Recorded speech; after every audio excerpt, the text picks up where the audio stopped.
Hey everyone, thanks for tuning back in to mattsteinway.com.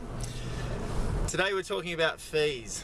You know, well, I was going to say every agents charge all different amounts, but they don't, because in some states in Australia fees are regulated and quite a few states they aren't. I mean, there's not too many states, I guess, but some aren't, some are. And I want to talk about the deregulated states where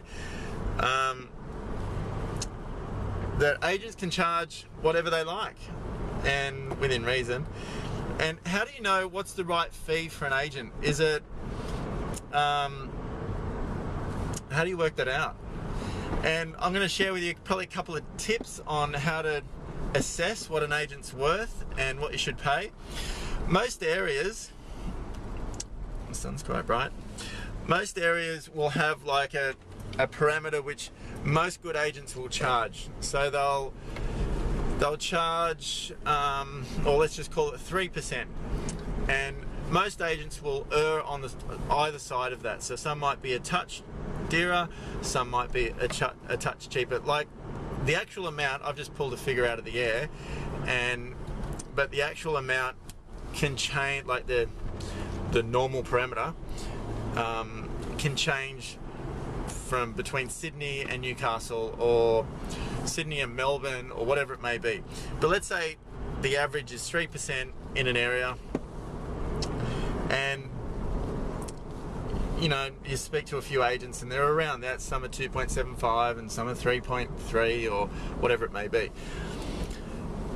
Don't judge it too much on, you know, who is necessarily the cheapest, because sometimes the cheapest might be cheap for a reason. Now, this is what I was going to say more so about a variance. Like you might get an agent that's considerably cheaper than the rest, and that might seem really attractive at first, but you've got to ask yourself, why are they cheaper?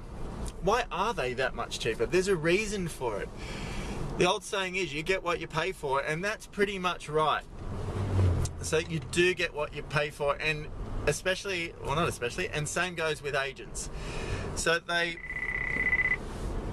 agent can only, their fee usually reflects their worth, and what you get with that, it's an investment. You're investing in the agent's ability, you're investing in the agent's service levels, you're investing in the agent's brand of the company, you're investing in the agent's database capabilities and all this sort of stuff. But the number one thing that you're investing in is their skill set. Their skill set to help you navigate through the marketplace and help you achieve the strongest possible price. That's really what you're investing in. Someone to represent you. Now, if an agent is a lot cheaper, I'd really want to know what their skill set is like. I'd ask them. I'd get them to demonstrate a likely negotiation scenario, so you can get a sense of, do they really understand the negotiation rhythm? Do they understand how to help you defend your price in a marketplace which takes some defending sometimes?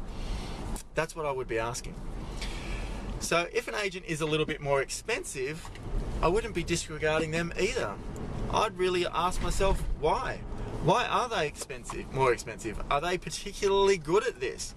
Are they particularly good at negotiating? Have they achieved some great prices in your area? Are they particularly more skilled than the other agents? Do they specialize in negotiation? Have they practiced it for decades? I don't know. I'd want to understand why. You know, is their service levels something that's so extraordinary or so much greater than the others that it's worth more? And that's what I mean. It's a reflection of the agent's worth on many levels. So don't just pick an agent on fee because you think they're cheaper and it sounds good, because sometimes a cheap agent can be very expensive because you miss out on a whole lot of other things, whether it's skill set or service levels or database capabilities or brand or technology abilities, whatever it may be. But you really got to link their worth to that and then see why they charge that.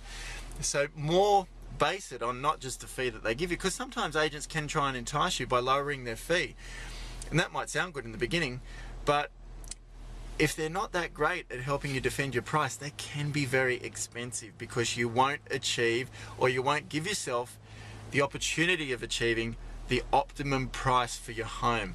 And if you think about it, your home is worth a lot of money. It's a very big transaction, and you want to make sure, I'd rather pay a little bit more for someone who's great than pay less for someone who stuffs it up or doesn't really understand negotiation, because that can cost you. So fee, and I really like the regulated way. I think that's a pretty good, I think it's pretty good. So the states that are regulated, the agents can only charge that amount. So you've really got to pick an agent who stands out above everybody else, because everyone everyone charges the same amount. So I reckon that's a really good level playing field to separate yourself even further. But we don't have that in New South Wales, and they don't have it in Victoria either. I think Queensland does, I'm not too sure. So if there's any agents watching this that have regulated fees, chime in, let us know what it's like and how you find it. So anyway, fees, it's a personal thing, it's who you feel comfortable with, but I'd really recommend that you link what they're charging to what they provide, and I would really look at their skill set closely in helping you, I'd really look at their skill set closely in how they will help you defend your price, protect your price, and help you secure the strongest possible price. And here's a tip. A great way to see how an agent will defend the price of your home is watch them defend their fee. And if an agent stands firm and believes in their worth, they're probably going to believe in the price of your home. And when they're dealing with a buyer, will have the same energy and feel around that as well, and help you determine what is the best possible price for your property. All right, question of the day today. What do you think, this could open a bit of a can of worms, because some people might write, oh, nothing. What do you think, no, let me change that one, because that could just, I was going to talk about what do you think is a fair fee, and lots of people would think, well, I think agents get paid too much, or whatever it's going to be. But do you think fees should be regulated or deregulated? I'd love to hear about that. Thanks for tuning in, and as always, helping make this real estate world a much better place. See you on the next video.